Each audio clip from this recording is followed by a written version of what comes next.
Você pode não seguir nenhuma vertente do hinduísmo, mas com certeza você já pelo menos ouviu falar dele.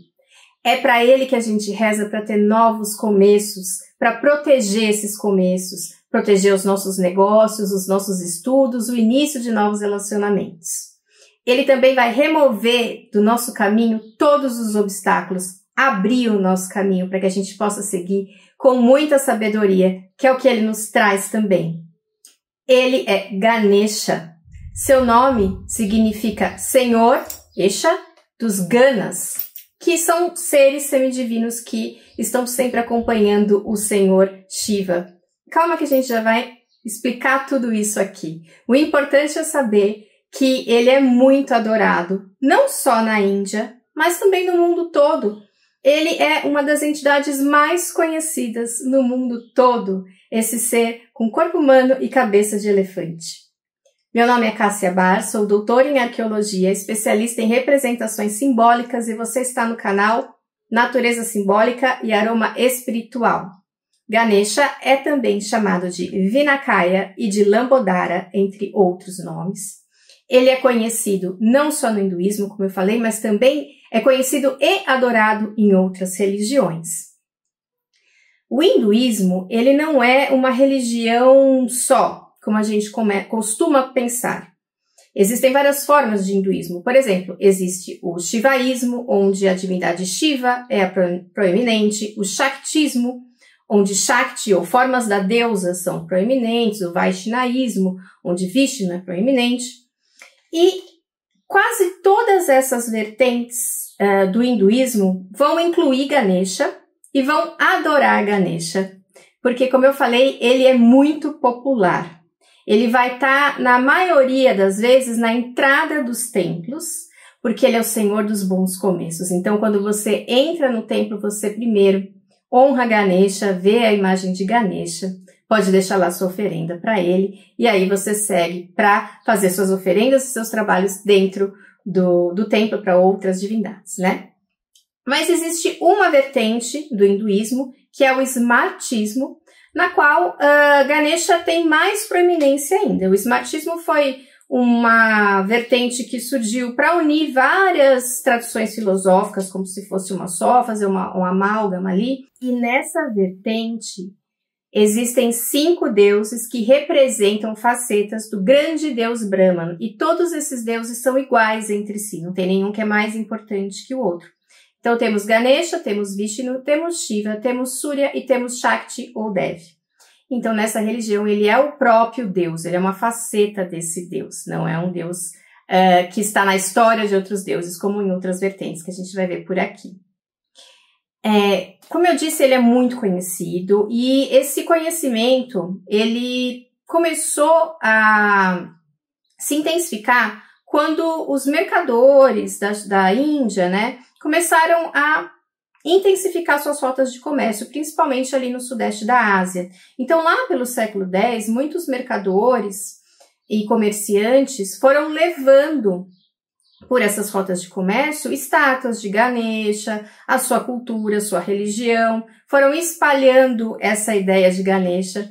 E vários países até hoje nessa região, como Camboja, Tailândia e etc., praticam formas de hinduísmo, e a gente vai ver nessas formas de hinduísmo também formas de Ganesha ali. E até mesmo na Indonésia, que hoje é um país majoritariamente muçulmano, a gente vê imagens de Ganesha, porque são relíquias dessa época, né? E na Indonésia ele é um símbolo de sabedoria, então ele aparece, por exemplo, em símbolos de faculdades, de universidades e até emblemas de cidades. Como ocorreu com outras divindades hindus, Ganesha também se espalhou pelo Jainismo, que é outra religião na Índia, e pelo budismo. Então, em formas de budismo, no Nepal, no Tibete, a gente vai ver imagens de Ganesha. Por exemplo, no Nepal, a gente tem uma forma de Ganesha que é o Heramba, que é uma forma de Ganesha com 5 cabeças e que monta um leão ou um tigre. E em outras formas de budismo, ele é conhecido como Vinakaya e também como uma das emanações do Bodhisattva Avalokiteshvara. Como eu disse, ele não é somente o Senhor dos bons inícios, então a gente vai rezar para ele quando a gente vai fazer um teste, um vestibular, uma entrevista de emprego, porque a gente está esperando que a gente tenha um bom início daquilo. Mas ele também é o Deus da sabedoria, ele é patrono das artes, de tudo que tem a ver com o nosso intelecto. Então, a gente chama ele toda vez que a gente acha que precisa de sabedoria para alguma coisa. E também para estudar melhor, para criar melhor algum novo negócio. E, claro, ele também, junto com Lakshmi, vai trazer para a gente muita abundância e muita fartura. O vídeo de Lakshmi já está pronto, está aqui no canal, vá assistir porque essa deusa é muito especial. E o que acontece na Índia? Geralmente nos negócios, a gente vê uma imagem de Ganesha na entrada. Então, na entrada de um hotel ou na entrada de qualquer loja, a gente vai ter uma imagem de Ganesha ou de muitos Ganeshas. E dentro, a gente vai ter uma imagem de Lakshmi, que é a deusa da fortuna. Para, com que o que entre seja bom para aquele negócio, trazendo boas energias. E quando a pessoa entra dentro daquele negócio, ela encontra Lakshmi, que é a deusa da fartura. Então, isso vai ajudar bastante. Ele é também senhor dos exércitos celestiais, que seriam estes Ganas. E, além de ser aquele que vai remover os obstáculos da nossa vida, ele é o grande removedor dos obstáculos. Se você já viu imagem de algum elefante na floresta, você vai perceber exatamente por quê, O elefante ele vai passando e não tem obstáculo para ele vai derrubando árvore, derrubando tudo e vai simplesmente fazendo seu caminho, é o que Ganesha vai fazer por nós. Mas também ele é aquele que cria obstáculos para quem merece. Então, se você não tem bom karma, ele não vai criar aberturas para você. Ele pode também ser aquele que vai criar os obstáculos que você precisa para que você aprenda e para que você evolua. Na arqueologia, há muita controvérsia quanto às origens de Ganesha. Alguns estudiosos vão dizer que imagens de Ganesha, realmente, indiscutivelmente de Ganesha, vão aparecer só lá no século IV, no século V da Era Comum. Já outros vão dizer que em tempos muito distantes, 3.000 anos antes da Era Comum, 2.000 anos antes da Era Comum, a gente já vai ver algumas imagens que a gente poderia ligar a um proto-Ganesha. Então, essas imagens são imagens de elefantes em contextos religiosos. Existem muitas imagens de elefantes desses períodos que são consideradas importantes. Existe uma divindade ali do Vale do Indo que é chamada de Dentin, que ela tem só uma presa, assim como Ganesha, e ela teria também uma tromba. Então, talvez ela pudesse ter alguma coisa a ver. Existe um selo também muito famoso, que é um selo no qual foi encontrada uma imagem que é considerada um proto-Shiva. E Shiva, como senhor dos animais, está rodeado de animais e está rodeado de um elefante também. Mas são indícios, realmente não são imagens que vão levar a gente a dizer, não, o culto a Ganesha existia há milênios atrás. A gente não pode dizer isso. O que a gente pode dizer com certeza é que lá pelo século IV, pelo século V, depois da Era Comum, que é a maneira que hoje a gente fala depois de Cristo, a gente vai ter sim Ganesha já igualzinho que a gente vê hoje, segurando os instrumentos que ele segura, com cabeça de elefante, com essa barriguinha, gordinha dele, que tudo tem um significado, a gente já vai falar sobre isso.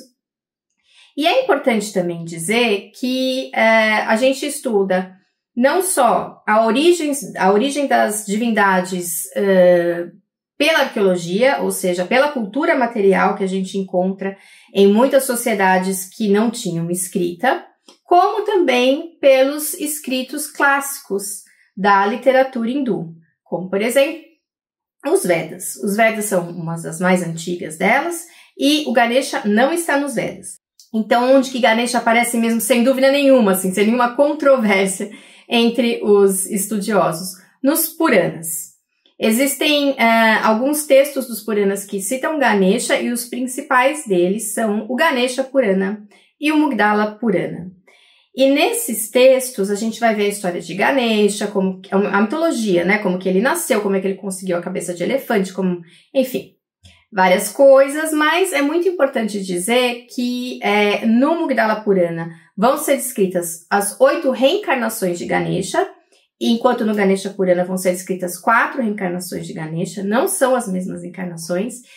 e sim os deuses hindus reencarnam, tá? Eles mandam para o nosso mundo aqui avatares e eles reencarnam nesses avatares. Isso é bastante comum.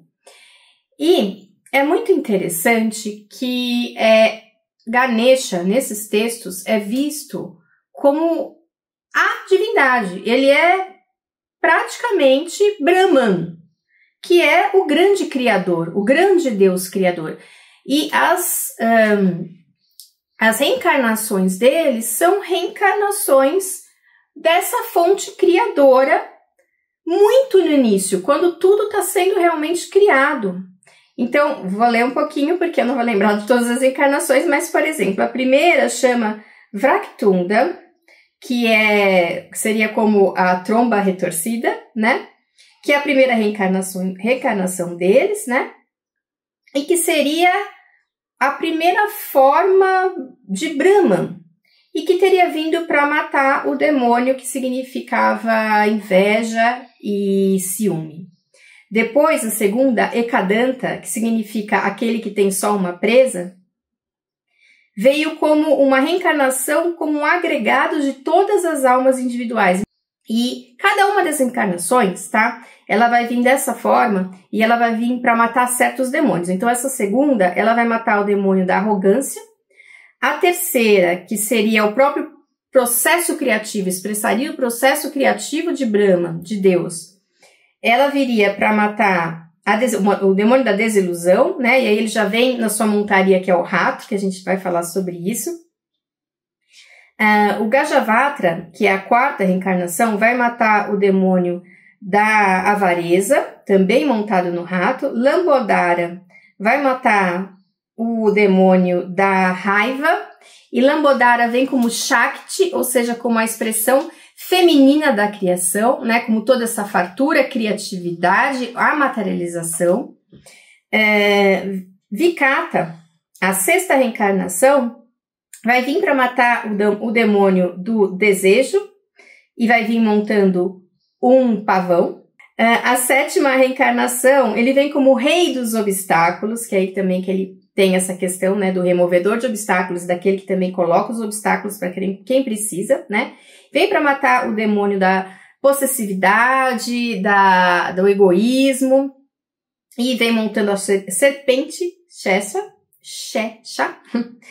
E na oitava reencarnação, né, ele corresponde a Shiva, então ele vem como o próprio Shiva. Então é muito importante a gente entender que Ganesha é muito mais do que uma figura secundária em mitos. Para algumas formas do hinduísmo, realmente ele aparece dessa maneira, né? Como, por exemplo, no shivaísmo, ele é o filho de Shiva, a gente já vai ver aqui. Mas no smartismo, que eu estava falando no começo do vídeo, eles vão seguir esses Puranas e vão ter Ganesha como uma forma muito pura, muito inicial do divino. Vamos então conversar sobre os mitos que envolvem Ganesha. Mitos são formas da humanidade explicar muitas coisas, não só como as coisas vieram a existir, mas também como nós mesmos existimos nesse mundo. Os mitos não são só histórias. Eles contam o que é ser humano e como que a gente entende esse universo e o que é importante para nós. Por isso que é tão importante estudar a mitologia. E quando a gente estuda a mitologia, a gente entra em contato com várias partes que compõem tanto o nosso consciente quanto o nosso inconsciente. Então, eu queria convidar vocês a um estudo que eu planejei, uma jornada, que é uma jornada de autoconhecimento, que é a jornada dos animais de poder. Gente, que eu fiz com muito carinho e que tá muito legal. Então, vão ser 8 etapas desse curso. Cada etapa vai durar no mínimo uma semana para você fazer ali os exercícios, as meditações, entender sobre aquele animal. É uma jornada de autoconhecimento, é uma jornada de empoderamento. É um momento que você tira para você se cuidar, para você entrar em contato com conteúdos do seu inconsciente e mudar comportamentos que não são legais mais na sua vida. E com isso a gente vai ter ferramentas como aromaterapia, alquimia na visão da psicologia analítica, na visão de Jung, a da jornada do herói, que é a jornada dos animais de poder, ela foi assim livremente inspirada na jornada do herói também, do simbolismo dos animais de poder, do trabalho com essas representações arquetípicas, o que isso nos traz, né, em termos de que você está trabalhando com uma imagem de um animal, é um símbolo que está no nosso inconsciente coletivo, que é tudo que eu falo aqui para vocês nesses vídeos, só que nessa jornada ele vai ser totalmente voltado para você resolver suas questões que você tem naquele momento. Por exemplo, se você tem alguma frustração na sua vida naquele momento e você não está conseguindo mudar o seu comportamento, o seu pensamento,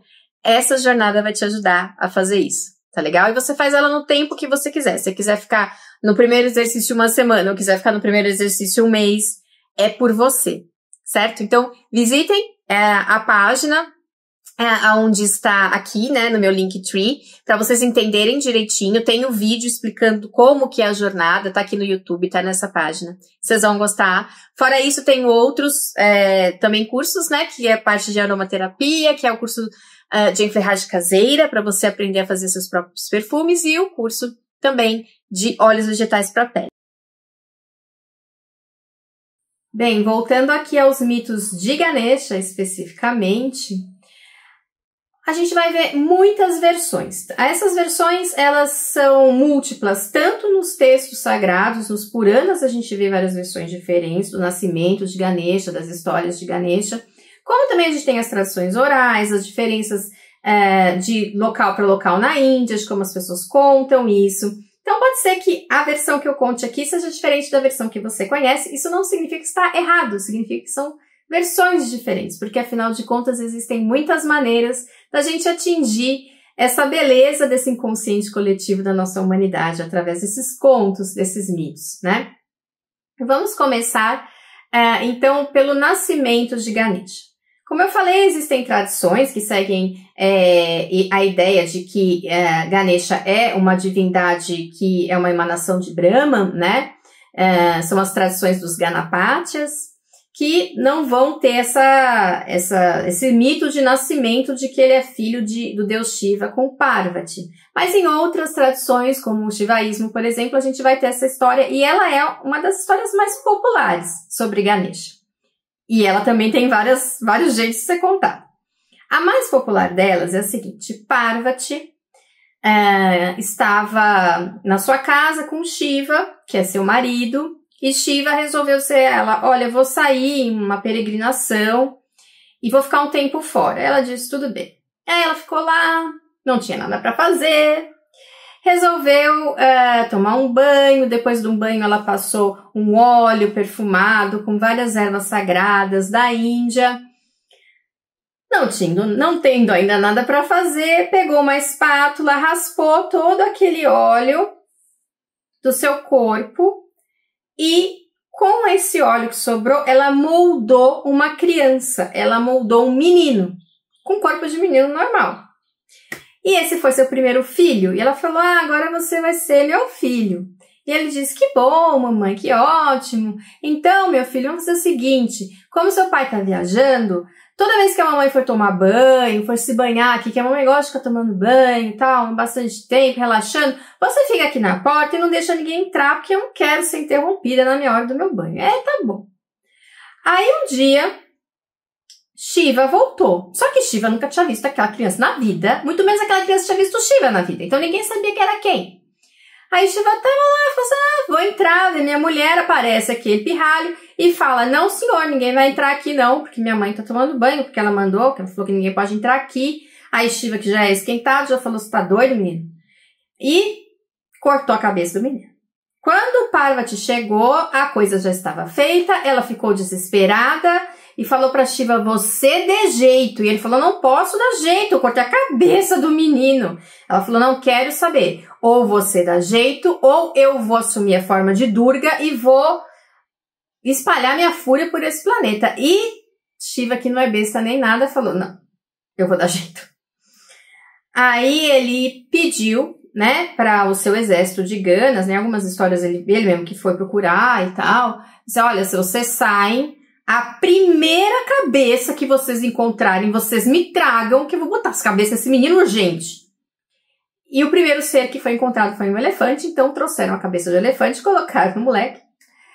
Aí Parvati falou, não tá igual não, né? Aí ele falou, não, mas calma que não é bem assim, porque olha só, ele tá com essa cabeça de elefante, mas ele vai ser muito adorado. Eu vou fazer com que ele seja uma divindade das mais adoradas. E ele vai ser a divindade dos inícios. Então ninguém vai começar nada sem ele. Ele vai estar na porta de todo mundo, na porta de todos os templos. Todo mundo que quiser começar algum ritual vai ter que primeiro entoar o mantra de Ganesha. Aí Parvati falou, então tá bom. E assim foi. Tem outras versões, né? Em outras versões, por exemplo, uma delas, havia um demônio com cabeça de elefante que resolveu ser muito devoto a Shiva, mesmo sendo um demônio. Isso acontece em várias histórias do hinduísmo.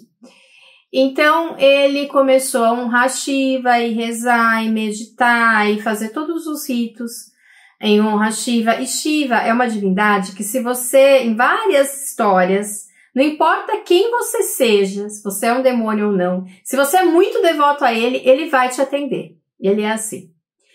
E aí ele foi lá, fez muitos rituais, evocando Shiva todo dia, até que um dia Shiva chegou e falou, o que você quer? Ele falou, eu quero emanar fogo por todos os lados, assim, ser um ser que emana fogo, e que é muito poderoso. Shiva falou, tá bom. Shiva não via, ele não pensava. Tá. O demônio falou, consegui isso, vou fazer mais. Rezou, tal, mesma coisa. Shiva apareceu. Você é muito devoto, o que você quer de mim? Eu quero que você more na minha barriga. E Shiva aqui não pensa. Ele dá tudo pra todo mundo, assim, ele assim, você reza pra ele muito, ele vai dar um negócio pra você. Tá bom. Entrou dentro da barriga do demônio. Aí Parvati, que é a mulher dele, começou a perceber que ele não voltava pra casa, procurava por todo lado, não via. Começou a se desesperar, foi até Vishnu, outro deus, falou, Vishnu, você sabe onde está Shiva? Ele falou, eu desconfio, porque eu já conheço, porque assim, eu pedi coisa pra ele, ele vai lá e faz. Aí pode deixar.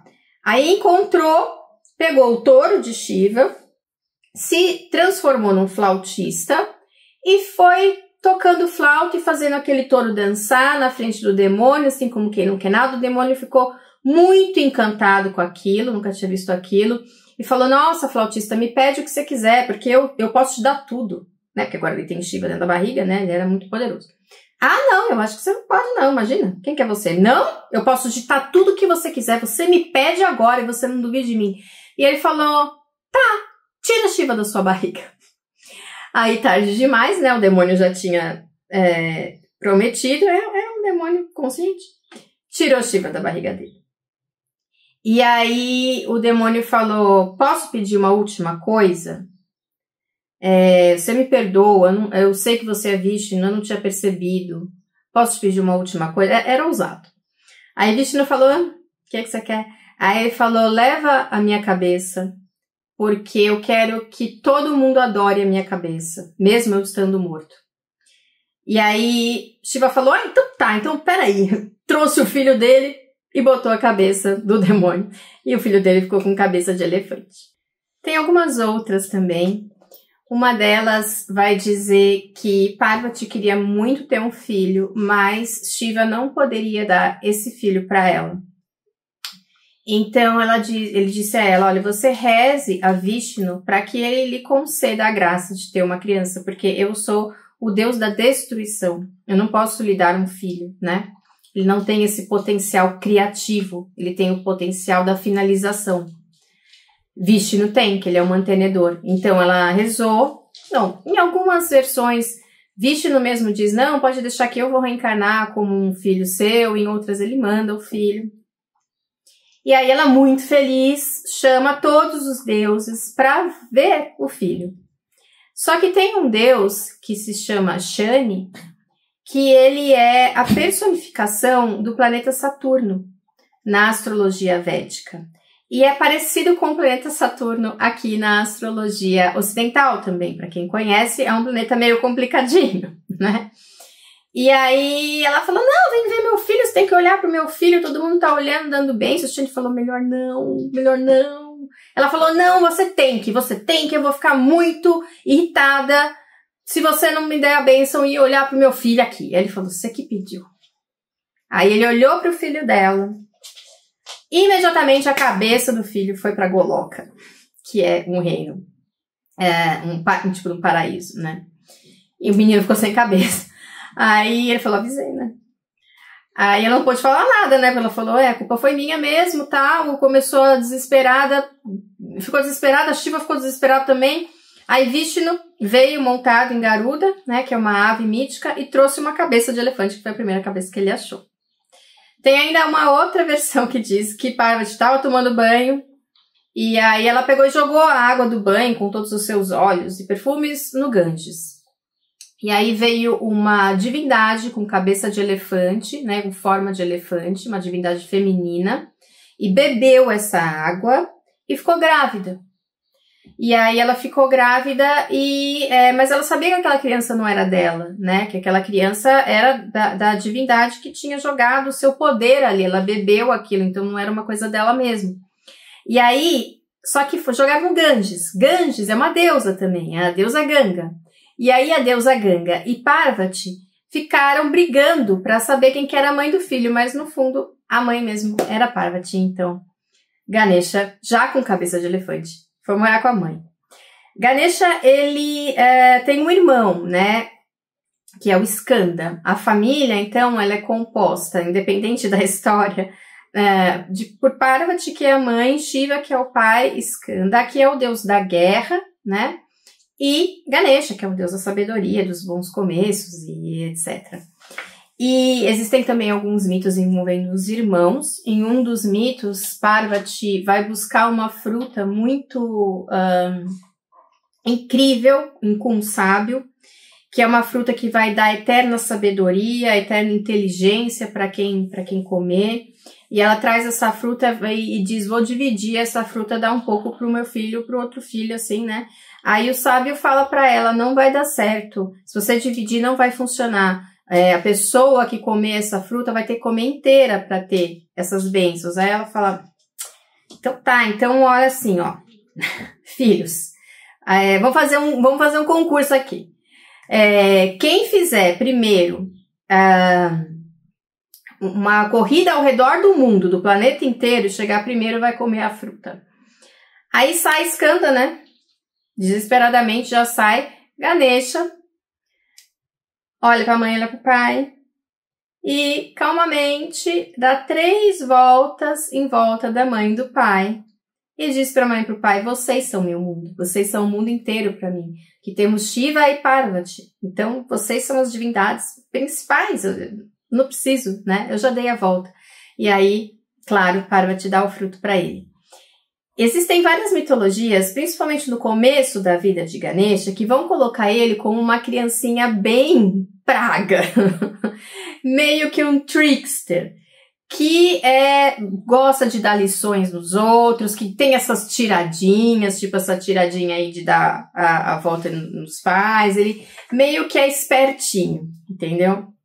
E aí, isso tem a ver com essa questão dele ser muito sábio, muito inteligente. Então, desde pequenininho, ele já mostra essa inteligência, já vai usando essa inteligência a seu favor. Mas, quando ele fica mais velho, né, a mitologia muda um pouquinho, já coloca ele como um ser muito sábio e tal. Ele é muito bom para as pessoas que rezam para ele. Ele não é uma divindade brava, uma divindade que vai se apresentar com ferocidade, como, por exemplo, Shiva, Durga, Kali. Não, ele é muito amoroso com as pessoas, né? Mas ele tem esse lado meio às vezes, sem paciência também, né? E por ser muito esperto, tem algumas mitologias interessantes. Por exemplo, dele ter escrito Mahabharata, é que o sábio, o poeta, né, que foi escrever, que imaginou o Mahabharata, ele precisava de um escriba. E ele precisava de um escriba que fosse muito rápido, né, e que fosse muito inteligente, porque ele não queria só que uma pessoa escrevesse, ele queria que a pessoa entendesse o que ele estava falando para colocar ali as palavras corretas realmente, escrever de uma maneira que chegasse para toda a humanidade depois. E aí ele pediu para Ganesha, que é o deus da sabedoria, o deus dos escribas, das artes, etc. E Ganesha falou, tudo bem, mas eu não tenho muita paciência. Então, assim, você vai falar esse negócio sem parar, entendeu? Porque eu não vou parar. Se eu parar, eu vou ficar entediado com essa falação toda, eu não vou mais escrever. Então, você fala tudo de uma vez. E é gigantesco o Mahabharata, né? E assim, então ele tinha muito pouco tempo para parar, respirar, ele tinha que ir lá falando. E Ganesha, pá. Só que chegou uma hora que a pena que ele estava escrevendo acabou, né? Porque o homem não parava mais de falar, o Mahabharata gigantesco. Aí o que ele fez? Ele pegou uma das suas presas, que é por isso que ele só tem uma presa, molhou na tinta e até o fim ele escreveu os poemas. E sim, existem outras mitologias de como ele perdeu as presas. Uma delas tem meio que a ver com essa barriguinha de Ganesha, né? Porque essa barriguinha de Ganesha, ela representa muita fartura, né? A boa sorte, os bons negócios e tal. E Ganesha, como uma criancinha pestinha que ele era, ele gostava muito de doce, muito de doce. E um dia ele foi em um lugar, né? Pegou muitos doces, comeu muitos doces, ficou com aquela barriga cheia de doce. E voltou montando no seu ratinho e não sei o que, e tava tão cheio, que ele acabou caindo, e na hora que ele caiu, a barriga dele explodiu, foi doce pra tudo quanto é lado. E aí a lua, o deus da lua, Chandra, deu risada. Tava lá em cima e começou a rir. Aí Ganesha ficou pé da vida, falou, você vai rir de mim? Catou cortou, pegou a própria presa, cortou e tacou na lua. E aí, bom, foi um pouco demais, Ganesha exagerou, ele ficou meio, amaldiçoou a lua, falou, você nunca mais vai brilhar. E o Chandra falou, pelo amor de Deus, eu brilho pra humanidade, não faça isso. Aí eu falei, tá bom, vai. Então você vai ter uma fase, que é a fase da lua nova, que você não vai aparecer, tá bom? Aí, tá bom. Então, aí ficou assim.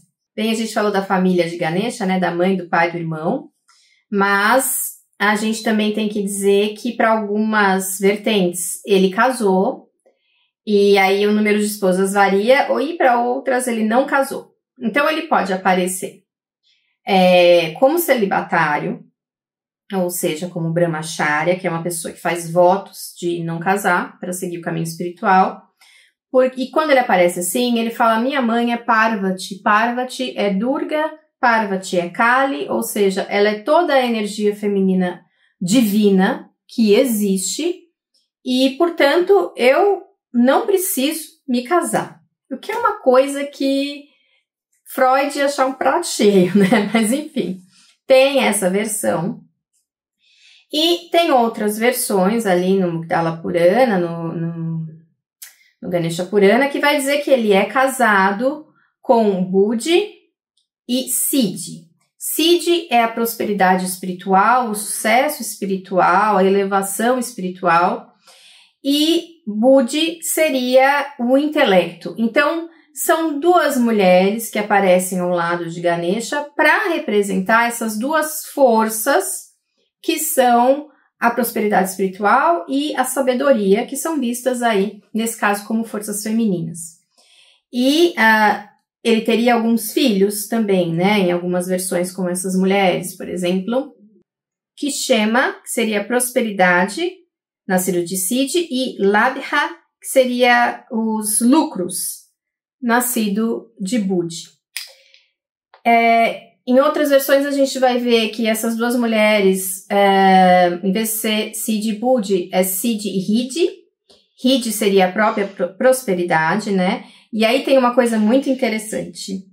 Em 1975, foi lançado um filme de Bollywood sobre Santoshi Ma. Essa Santoshi Ma, ela é uma divindade que já existia na Índia, meio obscura, adorada no norte da Índia, tal, uma coisa meio de tradução oral, que é uma divindade feminina, que é a própria prosperidade e tal, né? Trazia também riquezas, prosperidade. E aí, nesse filme, inventaram que Lord Ganesha teve uma filha com Siddhi e Riddhi. Aí eu não sei muito bem de quem que era a filha, E essa filha é da Satoshi Ma. Então isso se tornou meio que algo que na Índia começou a ser aceito. Só que foi o filme que inventou. Então é bastante interessante, né? Como se criam os mitos e como que os mitos são aceitos pelas pessoas, porque faz algum sentido, né? Afinal de contas, ela é a prosperidade. Então isso foi bem aceito pelas pessoas. Como eu disse, Siddhi é a própria prosperidade espiritual, é o crescimento, é a iluminação espiritual. Então, às vezes, Lord Ganesha aparece acompanhado não de 2 esposas, mas de 8, que seriam as 8 Siddhis, que são 8 características desse crescimento espiritual, dessa prosperidade espiritual, dessa iluminação, que se atingiria através do yoga.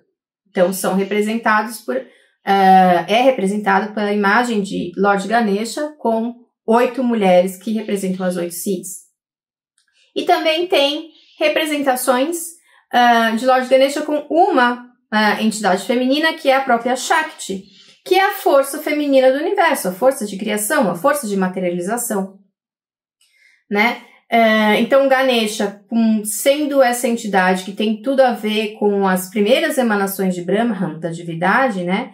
Tá acompanhado de Shakti, tem essa pegada dele ser, nessa imagem tá a própria criação de tudo, do divino, né? Da forma do divino se expressar de uma forma de ação, de uma forma de movimento e de uma forma de fertilidade, fartura, de recepção, que seria Shakti. Eu falei no comecinho do vídeo que o nome Ganesha significa Senhor dos Ganas, e ainda não expliquei. Como eu falei, os Ganas, eles são o exército, os amigos, a corte de Shiva. Os Ganas são seres muito estranhos. Eles não têm ossos. E ninguém entende o que eles falam. Só Shiva entende. Então, essa coisa deles não terem ossos, meio que ficou na concepção, nessa concepção imagética, meio que parecido com a tromba do elefante, que é um membro bastante forte, mas que não tem ossos. E o nome Ganesha, né, Senhor dos Ganas, tem alguns mestres hindus até hoje em dia que vão dizer que na verdade significa que ele teria uma cabeça de um Gana e não de um elefante, né? Então, quando aconteceu tudo aquilo e Lord Shiva cortou a cabeça do menino, em vez de pegar uma cabeça de elefante, ele foi até um dos Ganas, que eram seus amigos, pediu uma cabeça e colocou essa cabeça ali, e que talvez isso mais pra frente teria sido não tão entendido assim e confundido e acabou ficando uma cabeça de elefante. Falando um pouquinho agora sobre a iconografia de Ganesha, a gente vai ver que cada elemento dentro dessa imagem vai ter um significado, assim como ocorre também com outras imagens de outras divindades hindus. Tudo é pensado minuciosamente para ter um significado ali. Então, cada coisinha que ele carrega tem um significado, o jeito que ele tá tem um significado, cada parte do seu corpo.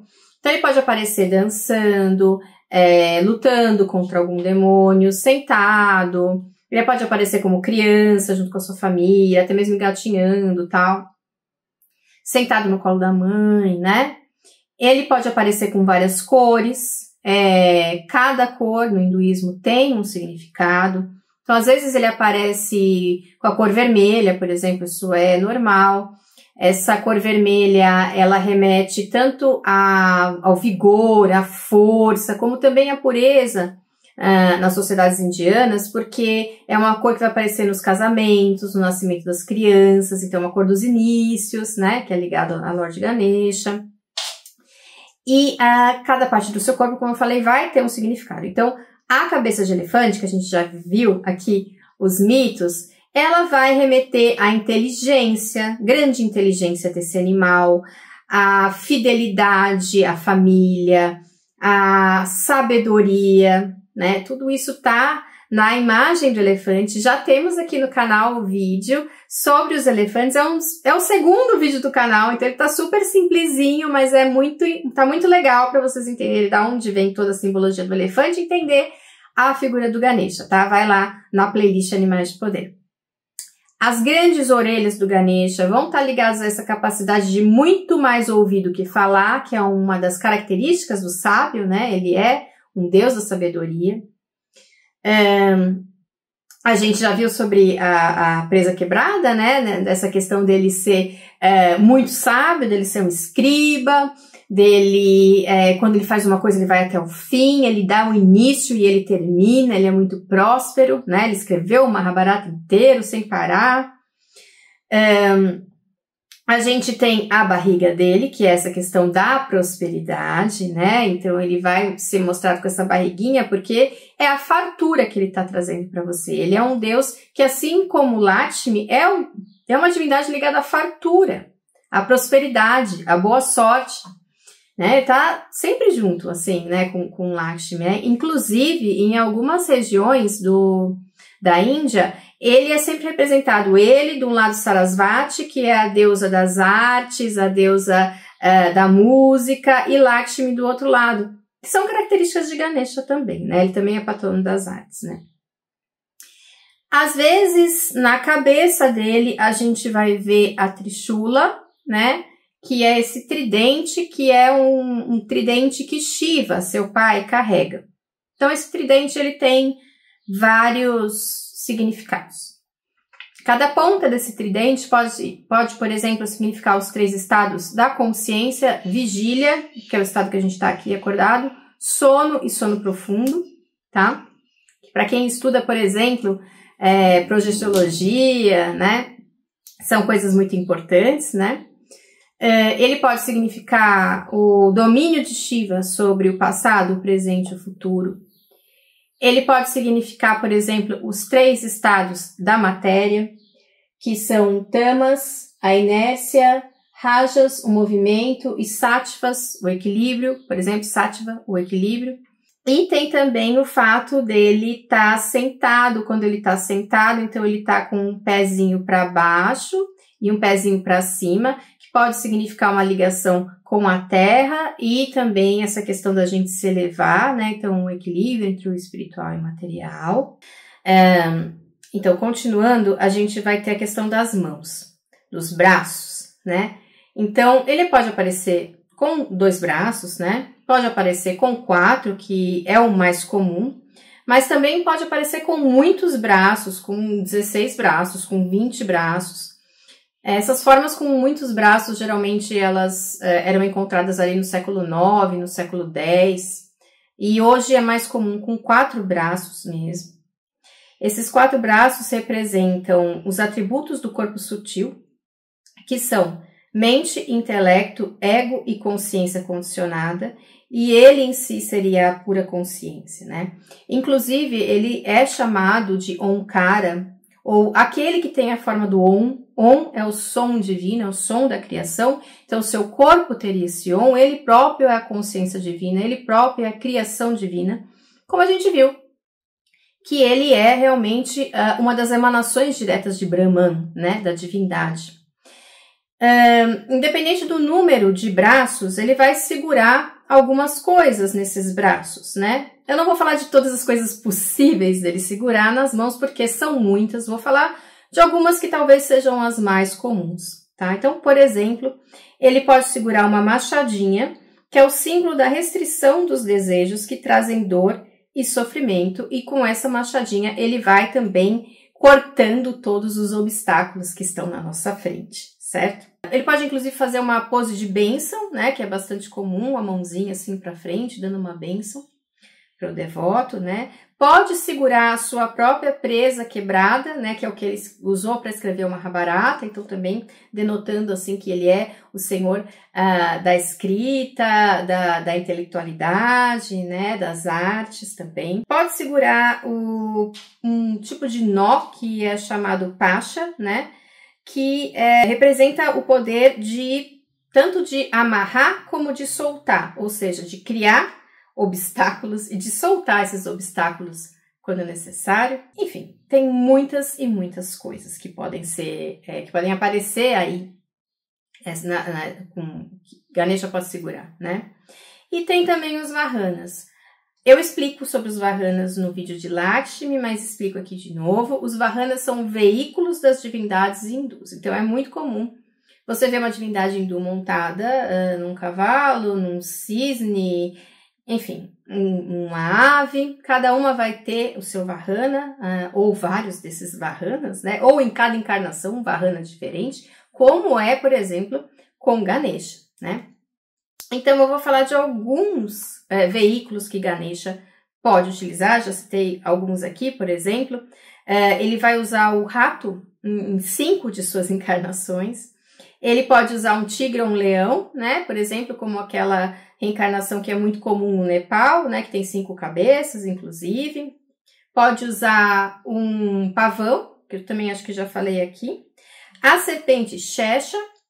Essa serpente é a serpente que Vishnu fica deitado antes de toda a criação. Então, ela é ligada também a essa questão da criação do poder divino.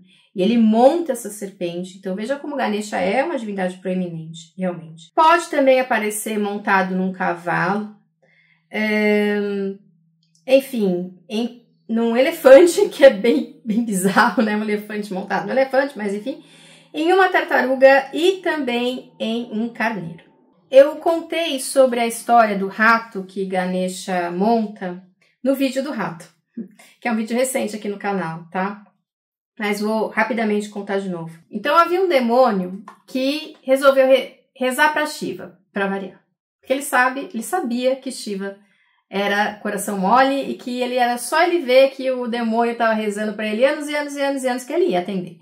Então, ele fez isso, Shiva chegou lá e falou, o que você quer? Né? Você não para de me chamar. Faz muito tempo já que você me adora. O que você quer? Ah, eu quero ser super poderoso. Eu quero, assim, que ninguém possa comigo. Quero ter armas que ninguém consiga, sabe, assim... Eu quero ser o mais poderoso dos poderosos do universo. Aí Shiva fez o quê? O que ele faz ser... Tá bom. E aí esse demônio começou a, né, barbarizar o universo e os deuses falaram, meu Deus, Shiva de novo, né? Shiva, poxa vida, presta atenção nas coisas que você dá para os seus devotos. Aí Shiva falou, sinto muito, eu já dei, não posso tirar, né? Porque o que é dado por uma divindade não pode ser tirado. Aí falou, mas eu vou dar um jeito, eu vou chamar meu filho, porque meu filho é o chefe dos Ganas, né? O chefe desse exército e ele vai resolver. Ele chamou Ganesha, falou, Ganesha, vai lá e dá um jeito. Aí Ganesha foi e brigou com esse demônio, muitos anos, aí esse demônio se transformava em tudo para fugir de Ganesha, mas Ganesha, ele é muito sábio, ele é muito esperto, ele dá nó em todo mundo, então ele esperou o demônio virar um ratinho e foi lá. E falou, agora eu vou acabar com você, e o rato, no caso, falou, não, pelo amor de Deus, eu me arrependo, não faça isso, Lorde Ganesha, não sei o que, Ganesha, como... Além de ser, né, muito do esperto, muito do sábio, também tem um grande coração, ficou com dó e falou, tudo bem, eu vou te transformar na minha montaria. E aí ele ficou sendo a montaria de Ganesha. Aí no vídeo dos ratos, sobre a simbologia dos ratos, eu explico que tem tanto a questão do rato ser visto como de uma forma negativa, como a ignorância, como a avareza, como, né, aquele que rouba, e Ganesha como a sabedoria, está montado sobre isso. Então, ele está como se fosse uma imagem de que ele está controlando todos esses impulsos que não são impulsos para a nossa evolução. E tem também a outra questão do rato ser muito inteligente, do rato ser super adaptável, conseguir fazer tudo o que ele quer, fazer as coisas assim por baixo e conseguir tudo o que ele quer, tá no mundo inteiro. Então tem ser muito fértil, muito próspero o rato é. Então também tem essa simbologia ligada ao rato, nesse caso dessa montaria. Outro símbolo que aparece junto a Ganesha, às vezes enrolado na cintura dele, às vezes ele segurando, às vezes no peito, assim, é a serpente Vasuki. Eu também expliquei sobre ela no vídeo de Lakshmi, mas vamos novamente. Então, tem a serpente Shesha, que é aquela que ele, né, monta de vez em quando, que é aquela que é ligada a toda a criação, né? E tem a Vasuki. A Vasuki é o rei das serpentes.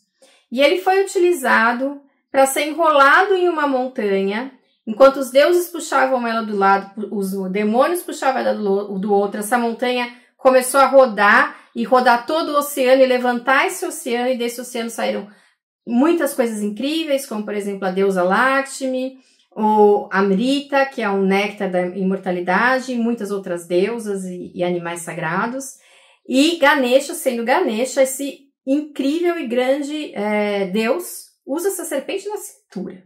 Então, assim, ele realmente é muito poderoso. Ele é acessível, ele é um deus que as pessoas se sentem à vontade na Índia para rezar, para pedir. Ele é muito amoroso, tem esse caráter amoroso, esse caráter de quem cuida realmente das pessoas, dos seus devotos. E eu espero que vocês tenham gostado desse vídeo. Se viram até aqui, curtam, compartilhem, escrevam, nem se for um coraçãozinho, comentem, um elefantinho, tá bom? Porque isso é muito importante para quem tem canal no YouTube. Isso ajuda a gente a continuar nosso trabalho aqui. Até o próximo vídeo.